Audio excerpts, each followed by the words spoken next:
Hello students, welcome to the class. Rule number 23 and remaining questions of rule number 23. अब तक जो हम लोगों ने रूल नंबर 23 में देखा है वो ये है कि इंट्रोगेटिव क्लॉज एक सेंटेंस में सब्जेक्ट ऑब्जेक्ट कॉम्प्लीमेंट के रूप में फंक्शन करते हैं और साथ ही साथ जो हमारा इंट्रोगेटिव फ्रेज है, इंट्रोगेटिव फ्रेज के बारे में भी हम लोगों ने बात की और इंट्रोगेटिव फ्रेज भी जो है सब्जेक्ट ऑब्जेक्ट कॉम्प्लीमेंट के रूप में फंक्शन कर सकता है। क्योंकि इंट्रोगेटिव फ्रेज में कोई सब्जेक्ट नहीं होता तो इंट्रोगेटिव फ्रेज के केस में इंट्रोगेटिव फॉर्म को रिटेन करना या इंट्रोगेटिव फॉर्म को छोड़ देना का कोई प्रश्न ही नहीं उठता।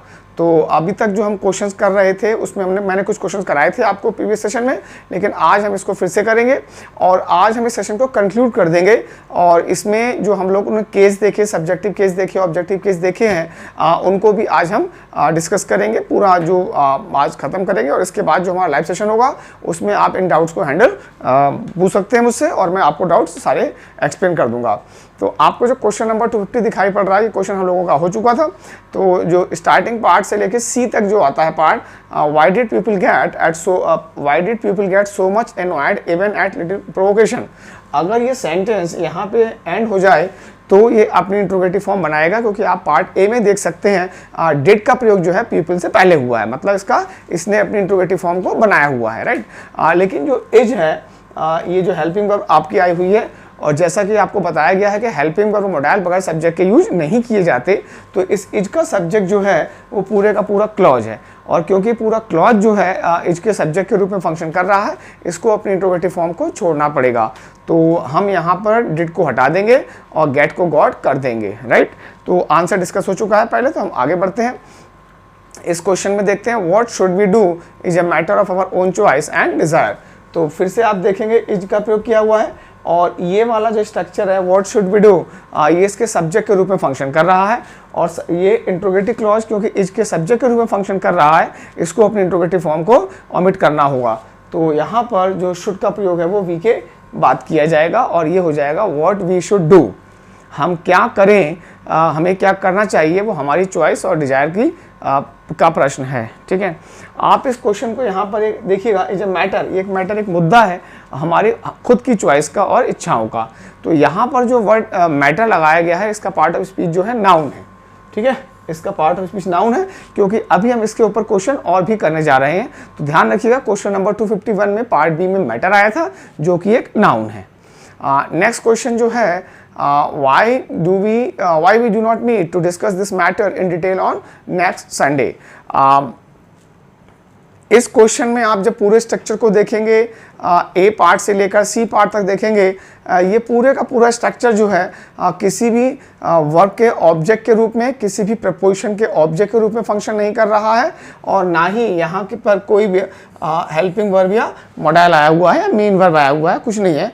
तो ये पूरा स्ट्रक्चर यहाँ पे क्योंकि कोई वर्ब नहीं है, हेल्पिंग वर्ब नहीं है, मेन वर्ब नहीं है, मॉडल नहीं है, तो ये सब्जेक्ट के रूप में फंक्शन नहीं कर रहा। यहाँ पर कोई मेन वर्ब और प्रीपोजिशन नहीं है तो ऑब्जेक्ट के रूप में फंक्शन नहीं कर रहा और बी फॉर्म के रूप में बी फॉर्म भी नहीं है तो किसी कॉम्प्लीमेंट के रूप में भी फंक्शन ये नहीं कर रहा। तो पूरा स्ट्रक्चर जो है इंट्रोगेटिव सेंटेंस के रूप में काम कर रहा है और इसे अपनी इंट्रोगेटिव फॉर्म को रिटेन करना पड़ेगा। तो इंट्रोगेटिव फॉर्म को रिटेन करने का मतलब क्या होता है, हम डू को इधर लगा लेंगे तो हम लिख सकते हैं why do we not meet या वाई डोंट वी मीट। तो मैं इसको लिख देता हूं, तो वाई डू वी नॉट, या हम इसे लिख सकते हैं वाई डोंट वी, राइट, ऐसा करके आ जाएगा। Let's move to next question and next question is it is very important that you be firm on what have you decided for implementation. Previous session में मैंने आपको बताया था कि पार्ट बी में यहाँ पर एक सब्जंक्टिव मूड फंक्शन कर रहा है और सब्जंक्टिव मूड क्या होता है, ये हमारा मॉडल का पार्ट है। सब्जंक्टिव मूड जो है मॉडल का पार्ट है और इस समय क्योंकि आप पहली बार सब्जंक्टिव मूड से मिल रहे हैं, मैं बता सकता हूं आपको कि यहाँ पर एक मॉडल शुड का प्रयोग हुआ है जिसको ओमिट किया जा सकता है। तो डाउट सेशन में आपका सब्जंक्टिव मूड को लेकर कोई क्वेश्चन नहीं होगा क्योंकि सब्जंक्टिव मूड मॉडल का पार्ट है और क्योंकि हम जो क्वेश्चंस कर रहे हैं वो कंपटीशन के क्वेश्चन करते हैं तो हमें पूरे क्वेश्चंस को देखना पड़ता है, हमें उस कॉन्सेप्ट को जानना पड़ता है, ठीक है। तो it is very important that you be firm on what have you decided for implementation। तो जो ऑन के बाद का पूरा पार्ट आप दिखाई पड़ रहा है, what have you decided for implementation, preposition के ऑब्जेक्ट के रूप में फंक्शन कर रहा है। और क्योंकि ये प्रपोजिशन के ऑब्जेक्ट के रूप में फंक्शन कर रहा है, आपको दिखाई पड़ रहा होगा ऑन, आपको ये दिखाई पड़ रहा है। इधर आइएगा, ऑन प्रपोजिशन है, और प्रपोजिशन जनरली जो अपना लास्ट वर्ड लेती है वो एक नाउन या प्रोनाउन लेती है, जो हम बहुत अर्ली स्टेजेस से पढ़ते आ रहे हैं। ठीक है, तो यहाँ पर जैसा कि रूल नंबर 23 जब आपको बताया गया था कि प्रपोजिशन सामान्यतः जो है क्लॉज नहीं लेती है, लेकिन अगर ये चाहे तो एक इंट्रोगेटिव क्लॉज का प्रयोग इसके बाद किया जा सकता है, जो कि इसके ऑब्जेक्ट के रूप में फंक्शन करेगा। और जब ये इंट्रोगेटिव क्लॉज इसके ऑब्जेक्ट के रूप में फंक्शन करेगा, तब ये अपनी इंट्रोगेटिव फॉर्म को ओमिट करेगा। राइट, तो हमें क्या करना पड़ेगा, इंट्रोगेटिव फॉर्म को हटाना है, तो बस हम what you have decided for implementation हो जाएगा। Next question, I do not understand what to make employees so agitated on such trivial issues. आप अगर देखें, आई डू नॉट अंडरस्टैंड, मैं नहीं जानता, व्हाट आप क्या नहीं जानते, तो अंडरस्टैंड एक्चुअली एक ट्रांजिटिव वर्ब है, एंड ये अपने बाद एक ऑब्जेक्ट लेती है। तो पूरे का पूरा जो इंट्रोगेटिव स्ट्रक्चर है, what to make employees so agitated on such trivial issues, ये अंडरस्टैंड के ऑब्जेक्ट के रूप में काम कर रहा है। ठीक है, इस समय जो आप इस स्ट्रक्चर को देख रहे हैं, what to make employees so agitated on such trivial issues, ये एक इंट्रोगेटिव क्लॉज आपको दिखाई पड़ती है, इंट्रोगेटिव फ्रेज दिखाई पड़ता है। ध्यान से देखिएगा, ये आपको एक इंट्रोगेटिव क्लॉज या एक इंट्रोगेटिव फ्रेज के रूप में दिखाई पड़ता है। आपको जब फ्रेजेस बताए गए थे तो बताया गया था कि इंट्रोगेटिव फ्रेज में अगर इंट्रोगेटिव प्रोनाउन आएगा तो वो ऑब्जेक्टिव केस में आएगा। इंट्रोगेटिव प्रोनाउन जब वो आएगा तो वो ऑब्जेक्टिव केस में आएगा, और क्योंकि अगर हमने इंट्रोगेटिव प्रोनाउन को सब्जेक्टिव केस में लगाया तब तो उसे फाइनल वर्ब देनी पड़ेगी। तो यहाँ पे जो ये पूरा स्ट्रक्चर है, व्हाट से आगे का स्ट्रक्चर है, अंडरस्टैंड के ऑब्जेक्ट के रूप में काम कर रहा है, और इंट्रोगेटिव फ्रेज और इंट्रोगेटिव क्लॉज दोनों ही ये काम कर सकते हैं। वो एक सब्जेक्ट, ऑब्जेक्ट और कॉम्प्लीमेंट के रूप में फंक्शन कर सकते हैं। नाउ अब क्वेश्चन ये है कि व्हाट टू मेक एम्प्लॉयज का जो आपका स्ट्रक्चर आ रहा है, जो कि ऊपर लिखा हुआ है, ठीक है, व्हाट टू मेक एम्प्लॉयज, इस केस में अगर ये सब्जेक्टिव केस है तो हमें इसे क्लॉज में कन्वर्ट करना पड़ेगा, क्योंकि सब्जेक्ट को एक फाइनल वर्ब देनी पड़ती है। अगर ये ऑब्जेक्टिव केस है तो आप जानते हैं वाई को छोड़कर सभी जो इंट्रोगेटिव वर्ड्स हैं वो टू इन्फिनिटिव का प्रयोग करते हैं, वाई जो है बेयर इन्फिनिटिव का प्रयोग करता है। तो I know what to do, एक सेंटेंस को देखते हैं, I know what to do, तो मुझे पता है कि क्या करना है। ठीक है, तो ये पूरा स्ट्रक्चर नो के ऑब्जेक्ट के रूप में फंक्शन कर रहा है। Good enough. अब यहाँ पर जो हमारा इशू होगा वो ये है कि ये वाला स्ट्रक्चर जो है व्हाट टू डू, जो यहाँ पे लिखा हुआ है, इस केस में व्हाट अगर सब्जेक्टिव केस है तो इसे फाइनल वर्ब करना पड़ेगा, और अगर ये ऑब्जेक्टिव केस है तो ये काम चल जाएगा। तो जब भी आप ये इंट्रोगेटिव फ्रेज बनाते हैं वहाँ पे इंट्रोगेटिव प्रोनाउन को लगाना पड़ेगा, और अगर इंट्रोगेटिव प्रोनाउन ऑब्जेक्टिव केस में तो देखिए डू का ऑब्जेक्ट है, तो इस प्रकार जो है ये इंट्रोगेटिव फ्रेज बन रहा है। अगर ये सब्जेक्टिव केस में होगा तो आगे सब्जेक्ट गायब होगा, जैसा हमने सीखा था, और सब्जेक्टिव केस का इंट्रोगेटिव फ्रेज हम फॉर्म नहीं कर सकते। तो ऑब्जेक्टिव केस होगा तो आगे वर्ब का या प्रपोजिशन का ऑब्जेक्ट हमें गायब करना पड़ेगा। इसी स्ट्रक्चर को देखिएगा, तो यहाँ पे जो वर्ब आई है इसने ऑब्जेक्ट लिया हुआ है, आपके पास ऑब्जेक्ट दिया हुआ है, तो ये क्लियर है कि ये व्हाट जो है ऑब्जेक्टिव केस नहीं है, सब्जेक्टिव केस है। और व्हाट अगर सब्जेक्टिव केस में आएगा या इंट्रोगेटिव प्रोनाउन सब्जेक्टिव केस में आएगा, तो सब्जेक्टिव केस का मतलब क्या होता है? सब्जेक्टिव केस का मतलब होता है फाइनाइट वर्ब, सब्जेक्ट को चाहिए फाइनाइट वर्ब। तो उस केस में क्योंकि ये वाला वर्ड जो है एक सब्जेक्ट है, और इसलिए हमें इस स्ट्रक्चर को फाइनाइट वर्ब में कन्वर्ट करना पड़ेगा, जो कि इस समय एक इन्फिनिटिव है, एक नॉन फाइनाइट वर्ब है। तो इसको हम लोग क्लॉज बनाने के लिए व्हाट मेक्स कर देंगे, ठीक है, और इस प्रकार जो है ये इंट्रोगेटिव क्लॉज बन जाएगा। तो इस प्रकार के क्वेश्चंस आप करेंगे तो आपको करंट ट्रेंड का पता लग जाएगा, और कंपटीशन में क्या स्टैंडर्ड चल रहा है वो भी आप प्रॉपरली जान जाएंगे। मूव टू नेक्स्ट क्वेश्चन, और नेक्स्ट क्वेश्चन आपके सामने ये रहा, व्हाट डज मैटर मोस्ट। अब जो मैटर आया था, जो अभी 251 क्वेश्चन में था, मैंने आपको कहा था वो एक नाउन था। क्या मैटर क्या है? What is the matter, what is the matter with you, क्या मुद्दा है भाई आपके साथ, क्या प्रॉब्लम हो रही है आपको, क्यों आप बात कर रहे हैं? तो व्हाट इज द मैटर, ठीक है, वो तो मैटर नाउन हो गया। एंड सर कल अगर हम क्लास में ना आए तो कोई फर्क तो नहीं पड़ेगा। It does not matter to me, it does not matter to me, मुझे इससे कोई फर्क नहीं पड़ता। तो अगर मैं आपको 2 सेंटेंस लिखूं, व्हाट इज द मैटर, क्या इशू क्या है, ठीक है, तो यहां पे जो मैटर है नाउन है, and it doesn't matter to me,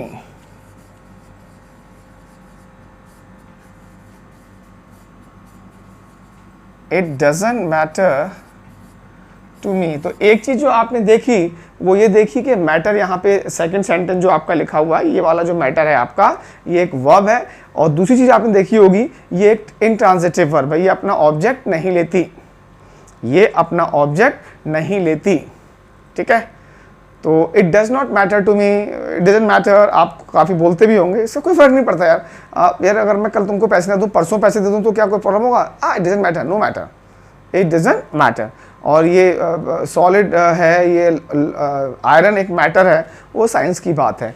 तो यहाँ पर ये क्लियर है, ये वाला मैटर नाउन है और ये वाला मैटर जो है आपके लिए वर्ब है, ठीक है, इतनी बात है। और ये मैटर जो है एक्चुअली एसएससी और बैंकिंग का ये फेवरेट वर्ड रहा है। इस पे हम प्रोनाउन में जब जाएंगे तो काफ़ी क्वेश्चंस करेंगे।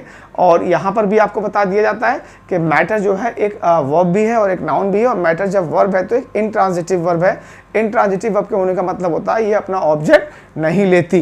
तो आपको ये कॉन्सेप्ट क्लियर होना चाहिए, आप इसको लिख सकते हैं। अब हम आते हैं इस सेंटेंस का जो सब्जेक्ट वर्ब एग्रीमेंट है वो देखें। तो पहली वर्ब जो आ रही है व्हाट डज मैटर मोस्ट, और फिर आपको दिखाई पड़ रहा होगा बी पार्ट में इज दिखाई पड़ गया। तो इसका जो सब्जेक्ट है वो पूरे का पूरा इंट्रोगेटिव फॉर्म है। और मोस्ट जो है एक्चुअली एक एडवर्ब है, मोस्ट एक एडवर्ब है। और आप जानते हैं एडवर्ब जो है ऑब्जेक्ट के रूप में काम नहीं कर सकती। अब हम अपने जो कॉन्सेप्ट हम लोगों ने पढ़ा कि इंट्रोगेटिव क्लॉज अपनी इंट्रोगेटिव फॉर्म छोड़ देते हैं और कुछ इंट्रोगेटिव क्लॉज जो है अपनी इंट्रोगेटिव फॉर्म नहीं बनाते। और वो इंट्रोगेटिव क्लॉज हैं जहाँ पे हम इंट्रोगेटिव वर्ड के रूप में interrogative pronoun who, which boy, which को जब हम वर्ब के रूप में लेते हैं तो एक नाउन लगाना पड़ता है, हु, विच बॉय, और व्हाट का प्रयोग करते हैं जब ये सब्जेक्टिव केस में होते हैं तो इंट्रोगेटिव फॉर्म नहीं बनती।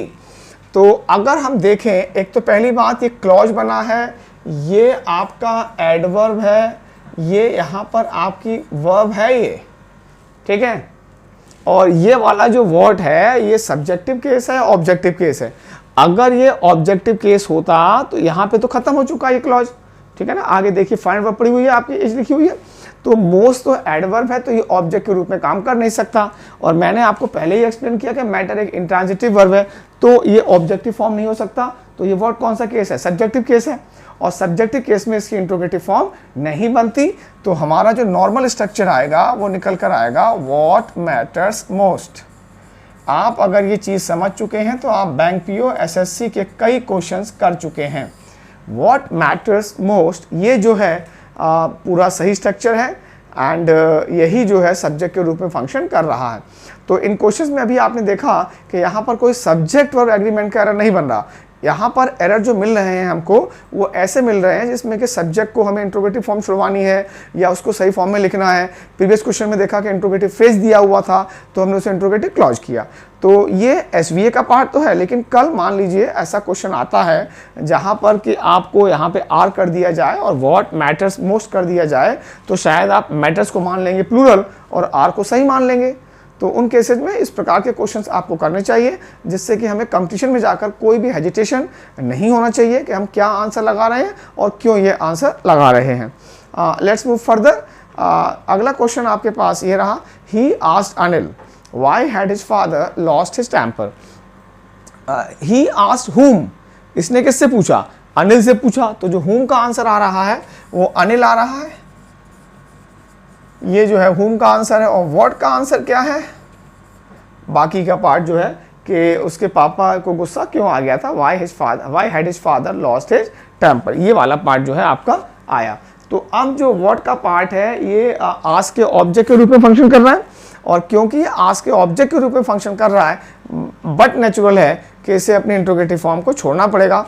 अब इंट्रोगेटिव फॉर्म जो बनी है, हैड जो है इसका प्रयोग किससे पहले किया गया है? सब्जेक्ट से पहले किया गया है और इंट्रोगेटिव फॉर्म छोड़नी पड़ेगी। अब यहाँ पर इशू ये है कि आंसर बी लगाएं या सी लगाएं। ये सी जब करेक्ट होगा तो हैड का प्रयोग जो है इस फादर के बाद किया जाएगा। तो हमें पूछा क्या जाता है कि जब हम इस सेंटेंस को सही करेंगे तो सही किस में होगा, या इस समय जो दिया गया है उसमें एरर किस पार्ट में है। इस समय जो एरर है वो पार्ट बी में है। हाँ, ये ठीक है कि हैड का प्रयोग जो है लॉस से पहले किया जाएगा, तो वो तो सही होकर वहां जाएगा ना। अभी हमें पता करना है कि एरर किस पार्ट में, एरर पार्ट बी में है जो हमने आइडेंटिफाई किया, और इसे अपनी इंट्रोगेटिव फॉर्म को छोड़ना पड़ेगा। अभी तक अगर मैं आपसे बोलूं the idea of gravity is,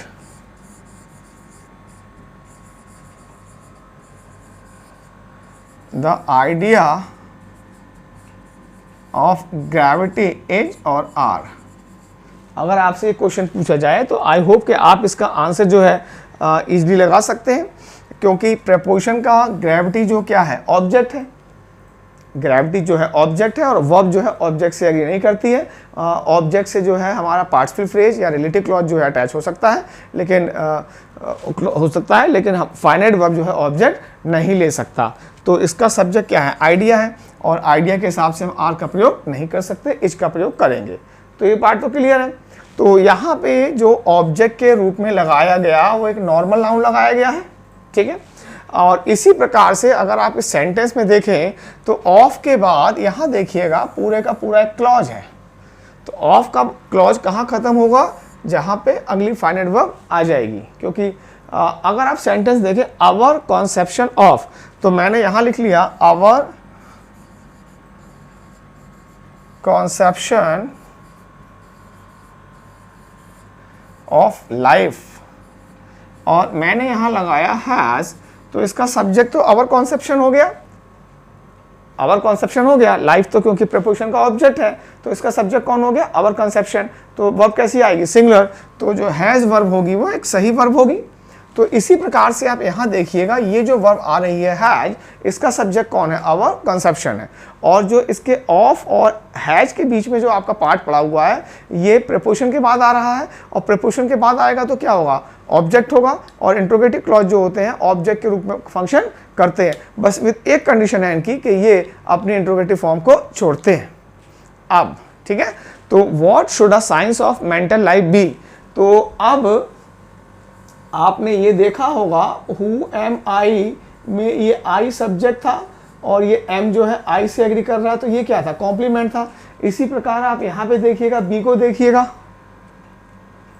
तो ये व्हाट क्या हो गया, कॉम्प्लीमेंट हो जाएगा, और ये क्या हो जाएगा, सब्जेक्ट हो जाएगा, सब्जेक्ट हो जाएगा अ साइंस ऑफ मेंटल लाइफ। और शुड का प्रयोग कहाँ हो गया, सब्जेक्ट से पहले कर दिया गया, कहाँ करेंगे, सब्जेक्ट के बाद करेंगे। What a science of mental life should be, तो शुड को हम यहाँ से हटा के अपनी सही जगह पर ले जाएंगे और ये हो जाएगा what a science of mental life should be. और ये अपना ये जो इंट्रोगेटिव क्लॉज है जो कि इस समय ऑफ के ऑब्जेक्ट के रूप में फंक्शन कर रहा है, अपनी इंट्रोगेटिव फॉर्म को ओमिट कर देगा। तो इस प्रकार के क्वेश्चंस आप खूब करिए, और इस प्रकार का क्वेश्चन आजकल ट्रेंड है। और अभी हम एक लाइव सेशन भी करेंगे, जब आप पूरा टॉपिक कर लेंगे तब मैं आपको वो क्वेश्चन कराऊंगा जो हमारे नोट्स में भी नहीं है, और वो लेंथी क्वेश्चंस हैं, डिफिकल्ट क्वेश्चंस हैं। Let's move to next question. Next question आपको देखते ही आपको आंसर मिलना चाहिए इसका। आप इसके पार्ट ए में आइएगा, when ever is the matter. यहाँ पे मैटर फिर से आपको मालूम है नाउन है, ठीक है। और इज का सब्जेक्ट कौन है, वेन है। वेन या तो एडजेक्टिव है या फिर एडवर्ब है। वेन या तो एडजेक्टिव है या फिर एडवर्ब है। एडजेक्टिव या एडवर्ब कभी भी सब्जेक्ट के रूप में फंक्शन नहीं कर सकते, मालूम है आपको, एडजेक्टिव एडवर्ब कभी भी सब्जेक्ट के रूप में फंक्शन नहीं कर सकते। तो आप इसको देखते ही कह सकते हैं कि एरर जो है इस वाले पार्ट में है, राइट, एरर इसके इस वाले पार्ट में है। अब अगर हमें आंसर जो है लिविंग चाहिए, हमें आंसर लिविंग चाहिए, तो मैं आपको समझा देता हूं, हु ट्रबल्स यू।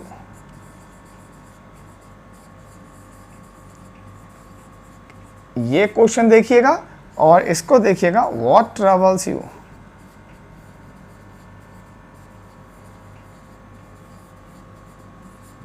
इन दो क्वेश्चंस में जो डिफरेंस है वो ये है कि पहले वाले का जो आंसर आएगा वो लिविंग है, रवि ट्रबल्स मी। अगर मैं आपसे पूछता हूँ हु ट्रबल्स यू, तो आपका आंसर आएगा सर रवि ट्रबल्स मी। दूसरे क्वेश्चन में व्हाट ट्रबल्स यू, तो आप बोलेंगे सर करप्शन, पोल्यूशन ट्रबल्स मी, ठीक है। तो इसका आंसर नॉन लिविंग आएगा, इसका आंसर हु वाले का आंसर जो आएगा लिविंग आएगा। तो when ever is the matter, चाहे कोई भी व्यक्ति तो मुद्दा नहीं होगा, कोई नॉन लिविंग चीज़ ही मुद्दा होगी, कोई आइडिया हो सकता है, कोई कंट्रोवर्सी हो सकती है, कोई डिस्प्यूट हो सकता है, तो वो कभी भी लिविंग नहीं होगा। और आगे पूरा पढ़िएगा, whenever is the matter I shall do this work, मुझे काम करना है, because I have to expose my working capacity at any cost, मुझे अपनी जो वर्किंग कैपेसिटी है किसी भी कीमत पर दिखानी है, एक्सपोज करनी है, ठीक है। तो यहाँ पे जो आंसर आना है वो नॉन लिविंग आना है, तो इसलिए हम लोग यहाँ पे whoever का प्रयोग नहीं करेंगे, हम लोग यहाँ पे whatever का प्रयोग कर देंगे और जो कि नॉन लिविंग के लिए आ जाएगा, राइट। अगले क्वेश्चन पे चलते हैं, जो क्वेश्चन हमारा 259 है। अब तो आपको समझ में आ गया होगा व्हाट डज मैटर मोस्ट, अभी हम करके आए हैं। और यहाँ पे आप जानते हैं कि जो इज का सब्जेक्ट है वो पूरे का पूरा क्लॉज है, व्हाट डज मैटर मोस्ट। और क्योंकि व्हाट यहाँ पे सब्जेक्टिव केस में है और मैटर यहाँ पे वर्ब है, तो हमें इसे चेंज करना पड़ेगा और करना पड़ेगा व्हाट मैटर्स मोस्ट, जैसा अभी आपको प्रीवियस क्वेश्चन में मैंने आपको इसे डिस्कस कराया था। तो ये क्वेश्चन को मैं लिख देता हूँ आपके लिए आंसर इसका, व्हाट मैटर्स मोस्ट। मैंने आपको बता दिया इस प्रकार के क्वेश्चंस आपके पास बहुत सारे हैं, और अभी जब आप प्रोनाउन के टॉपिक में जाएंगे तो मैं उनको डिस्कस कराऊंगा, और वहाँ पर आप एक प्रोनाउन को एक नए रूप में देखेंगे कि ये प्रोनाउन केवल यही नहीं है कि एक वर्ड जो किसी नाउन के स्थान पे आता है, ठीक है। नेक्स्ट क्वेश्चन पे आते हैं, we do not know whom we should blame for all the lapses, ठीक है। अब इसको देख लीजिएगा, we do not know, know का ऑब्जेक्ट कौन है, whom we should blame। अब ये वाला जो पार्ट है whom we should blame, और फॉर तो खैर वर्ब के लिए नहीं आया, ब्लेम जो है एक्चुअली एक ट्रांजिटिव वर्ब है और इसको आपको ऑब्जेक्ट देना पड़ेगा। ब्लेम को लेकर मैं कुछ अलग से कहानी आपको और सिखाऊंगा, इसकी एक अलग स्टोरी है, क्योंकि कैट का भी फेवरेट वर्ड है और एसएससी सीजीएल में भी ये कई बार आया है, तो वो मैं आपको एक्सप्लेन कर दूंगा जब ब्लेम की बात करूंगा। अभी एसबीए के क्वेश्चन जब आपके पास आंसर्स आएंगे तभी आपको पता लग जाएगा, ठीक है। तो यहाँ पर जो whom we should blame है, तो ये क्योंकि ऑब्जेक्टिव केस है whom और we should blame, ये आपका इंट्रोगेटिव क्लॉज है। और इस समय अगर लिखूं तो ये गलत हो जाएगा, क्योंकि ये स्ट्रक्चर जो इस समय लिखा हुआ है इसकी बात नहीं कर रहा। ये जो लिखा हुआ है ये ना तो किसी वर्ब का प्रीपोजिशन का ऑब्जेक्ट है, ना किसी वर्ब का सब्जेक्ट है, और ना कॉम्प्लीमेंट है, तो इसे अपनी इंट्रोगेटिव फॉर्म छोड़नी पड़ेगी। तो सॉरी, इसे अपनी इंट्रोगेटिव फॉर्म रिटेन करनी पड़ेगी, छोड़नी इसे पड़ेगी। तो हम यहाँ क्या करेंगे, शुड को उठा के यहाँ करेंगे, लेकिन वहाँ पे इसने देखें, ऊपर देखें आप, तो इसने इंट्रोगेटिव फॉर्म अपनी छोड़ी हुई है, तो इसलिए इस पार्ट में कोई भी एरर नहीं है। और आगे वाले पार्ट में अगर किसी क्वेश्चन में इसमें आपको डाउट रहता है तो डाउट आप चैट बॉक्स में भेज सकते हैं, या फिर लाइव सेशन जो है उसमें आप इसे हैंडल करेंगे। तो this question has no error, क्योंकि इसमें इंट्रोगेटिव फॉर्म जो कि ऑब्जेक्ट के रूप में फंक्शन कर रही है, इसने ऑलरेडी अपने इंट्रोगेटिव फॉर्म को छोड़ा हुआ है, तो वहाँ पर हमें कोई प्रॉब्लम नहीं आएगी। 261 which determines a good meal varies from country to country। अच्छा क्वेश्चन है, बस इसमें थोड़ी सी प्रॉब्लम ये है कि जब आप इंट्रोगेटिव प्रोनाउन पढ़ते हैं तो आपको पता लगा होगा कि हु और व्हाट तो डायरेक्ट मेन वर्ब ले सकते हैं, लेकिन विच जो है डायरेक्ट मेन वर्ब का प्रयोग नहीं कर सकता, इसे वहाँ पर एक एडजेक्टिव के रूप में यूज किया जाता है। तो हम वहाँ पे which boy, which girl, which city, which train लगाते हैं, जो कि हमारे पास नहीं है। और यहाँ पर ये रिलेटिव प्रोनाउन नहीं है, ये एक इंट्रोगेटिव प्रोनाउन है जो कि सिलेक्शन के लिए यूज किया जाता है। तो क्योंकि यहाँ पर विच ने सीधा वर्ब ले लिया है जो विच नहीं कर सकता, तो हम फिर से यहाँ पर हटा के हु या वॉट लगाएंगे। अब हु या वॉट का जो चॉइस है वो इस बात पे डिपेंड करेगा कि इसका आंसर क्या है, लिविंग आंसर है या नॉन लिविंग आंसर है। तो जो चीज़ डिसाइड करती है अ गुड मील, ठीक है ना, what determines a good meal. आप इन क्वेश्चंस को बहुत ध्यान से रखिएगा, अभी कहानी जो है ख़त्म नहीं हुई है। What determines a good meal varies, आप देखिएगा यहाँ पर एक सिंगुलर वर्ब भी दी गई है। वेरी तो आप जानते होंगे, ये वाला वेरी जो कि एडवर्ब और एडजेक्टिव है। आपके पास एक वेरी है, VARY, वेरी एक वर्ब है। तो my choice varies from your choice, मेरी चॉइस जो है आपकी चॉइस से भिन्न है, वेरी करना। और आपने एक WARY भी सुना होगा जो कि एक एडजेक्टिव है, और इसका मतलब होता है कॉशस, सावधान, सतर्क। सर्कमस्पेक्ट, वो वोकैब का पार्ट है। वोकैब जब हम करेंगे तो उसमें हैंडल कर लेंगे। तो यहाँ पर एरर जो अब तक आप लोगों ने ऑब्जर्व किया होगा, पेपर सेटर जो है सब्जेक्ट ऑफ एग्रीमेंट को सही रख रहा है। तो यहाँ पे जो वेरीज वर्ड है वो जो आपका वेरीज दिखाई पड़ रहा है तो सही लिखा हुआ है, ठीक है। तो पूरा स्ट्रक्चर जो है ये भी सही है, क्योंकि सब्जेक्टिव केस में आएगा, क्योंकि व्यक्ति डिसाइड नहीं करेगा। कल्चर हो सकता है, क्लाइमेट हो सकता है, अवेलेबिलिटी ऑफ फूड आइटम हो सकता है कि वहाँ पे सही क्या है ना। तो ये चीज़ें डिसाइड करेंगी कि मतलब एक अच्छी मील क्या होती है। तो हम विच की जगह यहाँ पे हु का प्रयोग नहीं करेंगे, व्हाट का प्रयोग यहाँ पर किया जाएगा। तो विच को हटा के हम लोग व्हाट का यूज करेंगे। तो ये क्वेश्चन नंबर 261 चला गया। And question number 262 is a very difficult question. आप इस क्वेश्चन को आप टाइप कर दीजिएगा और नेट पे डालिएगा, और इस क्वेश्चन के आपको सही आंसर्स आपको दिखाई नहीं पड़ेंगे। तो इसको आप एक बार चेक कर लीजिए। Why some people don't get what they deserve and why others get what they don't deserve is a matter decided by luck. ये है मैटर। तो इसके आंसर जो है बहुत ही कन्फ्यूजिंग है। कोई इसका आंसर ई दे देता है, कोई इसका आंसर डी देता है। तो मेरे कहने से आप इस क्वेश्चन को नेट पे डालिएगा और आप इसके आंसर्स को चेक करिएगा। लेकिन जो सही एक्सप्लेनेशन है वो मैं आपको नेक्स्ट शीट में देने जा रहा हूँ। तो आप इस क्वेश्चन को ढंग से देख लीजिए, इसमें क्या स्ट्रक्चर बना हुआ है और क्या यहाँ पर आंसर हो सकता है, क्या आंसर नहीं हो सकता, वो मैंने अलग कलर से दिखाया है। तो आपको नेक्स्ट शीट में जाना पड़ेगा। नेक्स्ट शीट ये रही, why some people do not get. आप ध्यान से देखिएगा, जो ब्लू कलर आपको दिखाई पड़ रहा है इस स्ट्रक्चर ने वाई से बना हुआ है और अपनी इंट्रोगेटिव फॉर्म छोड़ी हुई है।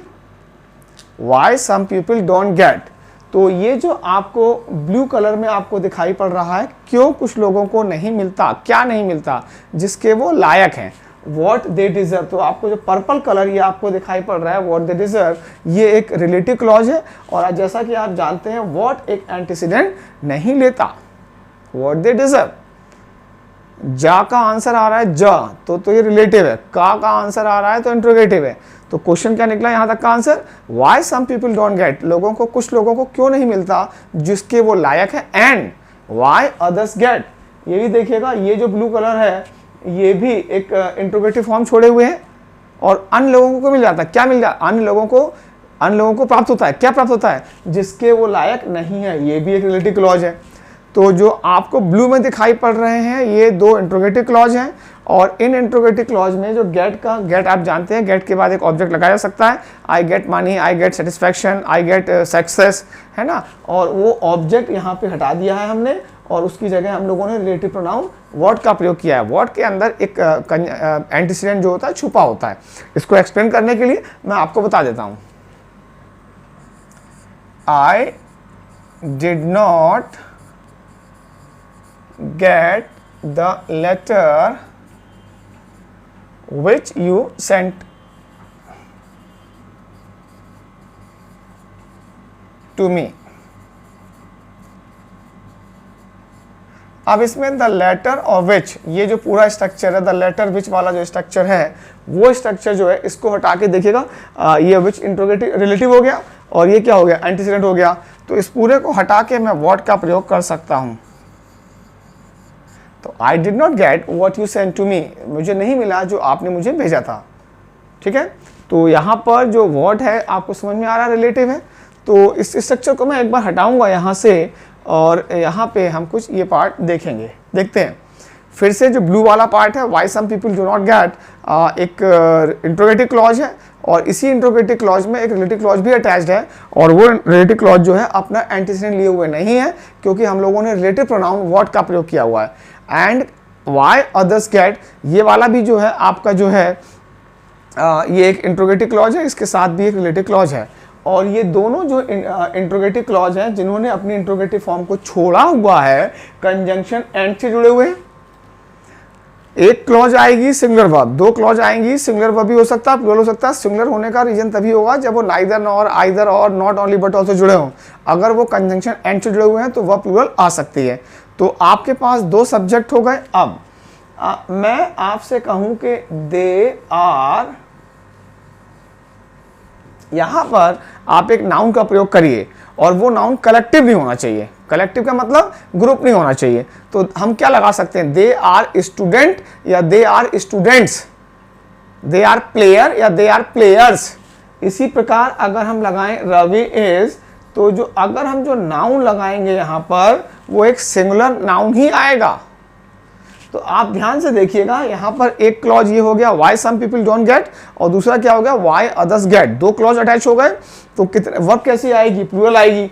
अब प्लूरल जब वर्ब आएगी, आर आएगी, तो आर के बाद आप सिंगुलर काउंटेबल नाउन नहीं रख सकते। Singular countable noun collective noun तो रख सकते हैं, we are a family, we are a team, we are a group, we are a class. तो कलेक्टिव नाउन का प्रयोग तो किया जा सकता है, लेकिन इसका प्रयोग नहीं किया जा सकता, सिंगुलर नाउन का प्रयोग नहीं कर सकते। तो हमें यहाँ पर आर भी करना पड़ेगा, और मैटर को जो है, अब मैटर के स्थान पर हमें मैटर्स भी करना पड़ेगा। तो ये हो जाएगा आर मैटर्स।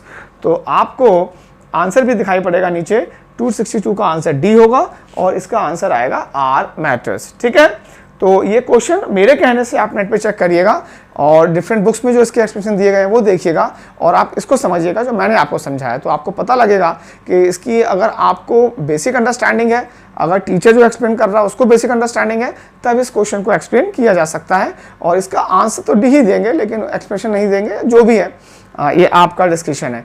तो हमारे पास जो 252 से 262 क्वेश्चन थे वो हमने डिस्कस किए।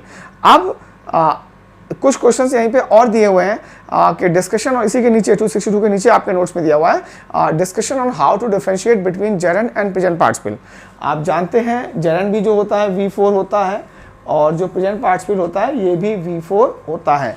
तो थियोरेटिकल डिफरेंस तो ये है कि जेरेंड एक सब्जेक्ट के रूप में फंक्शन कर सकता है क्योंकि जेरेंड नाउन है, और प्रेजेंट पार्टिसिपल जो है एडजेक्टिव है। तो थ्योरी तो हमें क्लियर है कि प्रेजेंट पार्टिसिपल जो होते हैं वर्बल एडजेक्टिव होते हैं और जेरेंड जो होते हैं वर्बल नाउन होते हैं। तो इसका डिस्कशन कि जेरेंड और प्रेजेंट पार्टिसिपल कैसे होते हैं तो हम नॉन फाइनाइट वर्ब्स में ही कर पाएंगे, और ये नोट्स जो है आपके ग्रुप में मैंने अपलोड कर दिए हैं। तो वहाँ पे आप सेट 2 को देखेंगे तो आपको बहुत सारे एग्जाम्पल वहाँ दिए हैं जहाँ पे मैंने बताया कि जेरेंड है और ये या ये प्रेजेंट पार्टिसिपल है। तो अगर आपको पढ़ने की थोड़ी क्यूरियोसिटी है तो आप वहाँ से पढ़ सकते हैं। आपके नॉन फाइनाइट वर्ब्स के 2 सेट हैं वहाँ पे आपके ग्रुप में अपलोडेड, वहाँ इसको चेक कर लीजिएगा। अदरवाइज आप मेरे साथ इसे पढ़ने का थोड़ा वेट करिए।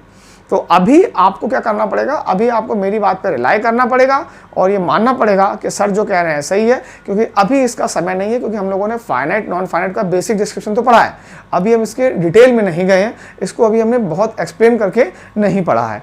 तो कुछ क्वेश्चंस हैं जो मैं आपको करा देता हूं, और जब हम सब नॉन फाइनाइट तो नहीं, नॉन फाइनाइट वर्ब का हम जब टॉपिक पढ़ेंगे तब वो मैं आपको करा दूंगा, तब आपको बहुत क्लियर होगा। जैसा कि आपको अब जब स्टार्टिंग में आपको रिलेटिव क्लॉज को लेकर प्रॉब्लम शायद आई हो, इंट्रोगेटिव क्लॉज को लेकर प्रॉब्लम चल रही हो, लेकिन ये प्रॉब्लम ही तो है। और प्रॉब्लम का मतलब क्या होता है, प्रॉब्लम का मतलब होता है जिसका कोई सोल्यूशन हो।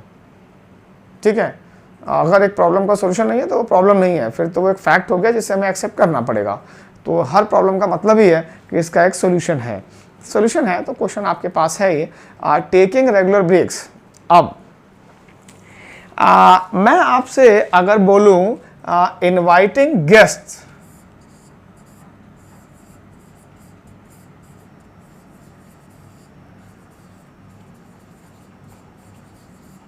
इसमें सब्जेक्ट कौन है, इनवाइटिंग गेस्ट्स। ठीक है, तो ऐसा हो सकता है कि गेस्ट सब्जेक्ट हो, ये प्रेजेंट पार्टिसिपल के रूप में आ रहा हो, इनवाइटिंग प्रेजेंट पार्टिसिपल के रूप में आ रहा हो। ऐसा हो सकता है ये जेरेंड हो और ये इसका ऑब्जेक्ट हो, जेरेंड हो और ये इसका ऑब्जेक्ट हो। तो ऑब्जेक्ट से तो वर्ब एग्री नहीं करेगी। तो कुछ कॉन्सेप्ट्स हैं जो थोड़ा डिफिकल्ट हैं, और वैसे भी आप इस समय कोई इजी चीज़ को नहीं सीख रहे हैं, तो मैं आपको यहाँ पे बहुत इजी रखता हूँ, और आप मेरे कहने पे यकीन करिए कि सर अभी कह रहे हैं तो ठीक है, और आगे हम सीख लेंगे। अभी शायद समय नहीं है, इसलिए सर हमको इसको डिस्क्लोज नहीं कर रहे हैं, अदरवाइज अभी कर देंगे तो हमारे कॉम्प्लिकेशंस और बढ़ जाएंगे और हम सब्जेक्ट पर एग्रीमेंट छोड़ के नॉन फाइनाइट वर्ब पढ़ना शुरू कर देंगे। तो वेट कर लीजिए, और नॉन फाइनाइट वर्ब जब आपके पास आएंगे तो उनको पढ़ लीजिएगा। चलिए, तो अगर मेरे कहने से मान लीजिएगा ये जेरेंड है, तो आप कहेंगे सर जेरेंड तो नाउन होता है, तो नाउन कैसे ऑब्जेक्ट ले सकता है।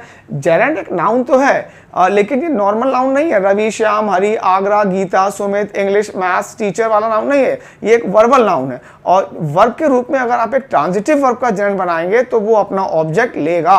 तो वर्ब किससे एग्री करती है, ऑब्जेक्ट से एग्री करती है, सब्जेक्ट से एग्री करती है, सब्जेक्ट से करती है। तो जो वर्ब एग्री करेगी जेरेंड से करेगी, इसके बाद जो ऑब्जेक्ट सिंगुलर हो प्लूरल हो, हमें इससे सब्जेक्ट और एग्रीमेंट के बारे में कोई फर्क नहीं पड़ता। तो यहाँ पर जो आपका ए पार्ट है, टेकिंग रेगुलर ब्रेक्स, नियमित ब्रेक्स लेना from work are important for health, ठीक है ना, आर इंपॉर्टेंट फॉर हेल्थ। तो आर का सब्जेक्ट रेगुलर ब्रेक्स नहीं है, ये तो टेकिंग का ऑब्जेक्ट है, तो हमारा जो सब्जेक्ट है वो टेकिंग है। और अगर आप देखें एंड रिड्यूसेज स्ट्रेस, और तनाव भी कम करता, दूसरी वर्ब को हमने सिंगुलर में रखा है, तो हम यहाँ पे रिड्यूसेज को प्लूरल फॉर्म में नहीं लेंगे, रिड्यूस नहीं करेंगे, हम आर को, जो आर दिया गया है हमको, जो आर आपको दिखाई पड़ रहा है ये वाला आर, इसकी जगह इज का प्रयोग करेंगे। तो जहां तक एसबीए के क्वेश्चन सॉल्व करने का रीजन है, क्वेश्चन सॉल्व करने का रीजन है, जो प्रोसेस है वो इजी है। एज को आर, डू को डज, डज को डू, हैज को हैव को हैज करना होता है। टेंस थोड़ा सा और प्रॉब्लमेटिक है, आपको हैज को हैव तो शायद एसबीए का पार्ट है, हैज को हैड कर देना टेंस का पार्ट है, लेकिन टेंस कॉम्प्लिकेटेड है। आपने अपने नोट्स जो है अब तक आपके जो ऐप में मैंने अपलोड किए हैं, वहाँ पे टेंस 2 की शीट अगर आप देखेंगे तो आप नंबर ऑफ क्वेश्चंस देखेंगे तो आपको लगेगा कि ओहो इतने सारे क्वेश्चंस हैं। डेफिनेटली ये टॉपिक जो है थोड़ा स्पेशल अटेंशन के लायक है। आगे बढ़ते हैं, आसान है, वही क्वेश्चन है, टेकिंग रेगुलर एक्सरसाइज। तो आर को हम क्या कर देंगे, इज कर देंगे, ये जेरेंड ही है, इज।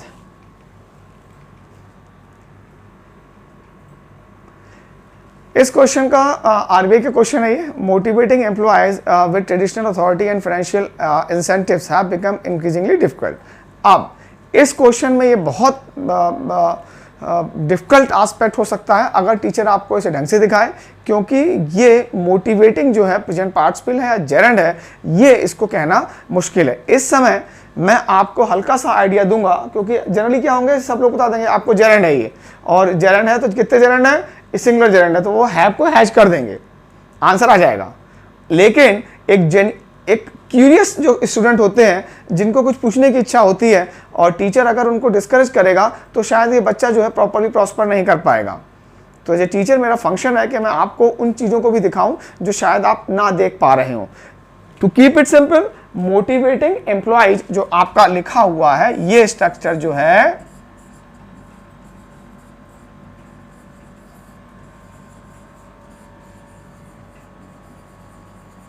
अगर ये जेरेंड है, अगर ये जेरेंड है तो इसका जो सेंस है वो है कर्मचारियों को प्रेरित करना, एम्प्लॉइज को मोटिवेट करना।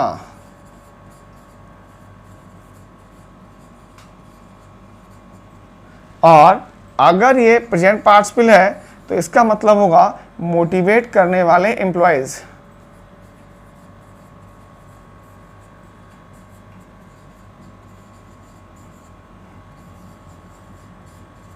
तो कुछ एक तरीका है जो हम नॉन फाइंड वर्ब में डिस्कस करेंगे, वहां पर आप इसको समझ सकते हैं। नाउ आप आगे देखें तो प्रेपोजिशन आ चुका है, तो आपका जो traditional authority and financial incentive से ये वाला पार्ट तो क्या हो गया, प्रेपोजिशन का ऑब्जेक्ट हो गया।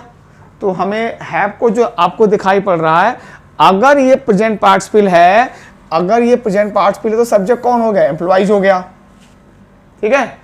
तब नंबर कैसा है, प्लूरल, तो हमारा हैव का प्रयोग हो सकता है। लेकिन अगर ये मोटिवेटिंग जेरेंड है, अगर ये जेरेंड है तब सब्जेक्ट कौन होगा, मोटिवेटिंग होगा, तब ये हैव का हैज हो जाएगा। तो एक बार मेरे कहने से, क्योंकि क्वेश्चन हमें हैंडल करने पड़ेंगे, motivating employees with traditional authority and financial incentives, traditional authority और फाइनेंशियल इंसेंटिव से प्रेरित करने वाले कर्मचारी कठिन हो गए हैं, या कर्मचारियों को प्रेरित करना कठिन हो गया है, बच्चों को पढ़ाना कठिन हो गया है, या पढ़ाने वाले बच्चे कठिन हो गए हैं। तो आपका आंसर आएगा सर, बच्चों को पढ़ाना जो है, डरा धमका कर बच्चों को पढ़ाना, ये कठिन हो गया है। तो कठिन जो हुआ है वो हुआ है कर्मचारियों को प्रेरित करना, एम्प्लॉइज को मोटिवेट करना। तो यहाँ पे जेरेंड का सेंस आ रहा है, और क्योंकि आगे जाके हम ऐसे क्वेश्चंस करेंगे और आप बड़े यूज्ड टू हो जाएंगे इस क्वेश्चंस की, कोई प्रॉब्लम आपको ऐसा नहीं आने जा रही है, तो वो आप कर लेंगे, इसमें कोई प्रॉब्लम नहीं आती। तो यहां पर हम लोग जो है हैव को हैज करेंगे, राइट। तो आपका जो हैव का हैज प्रयोग हो जाएगा। अब हमारा इसके साथ जो है रूल नंबर 23 जो है एंड हो रहा है, और हम जो है आगे मैं आपके चैट बॉक्स के थ्रू या लाइव सेशन में आपके डाउट लूँगा, और इस बीच आपको कोई और लाइव सेशन में हम लोग आपको कुछ और चीज़ डिस्कस कराएंगे, तो उसके लिए आप ट्यून्ड रहिए। And thank you very much for being a part of this session.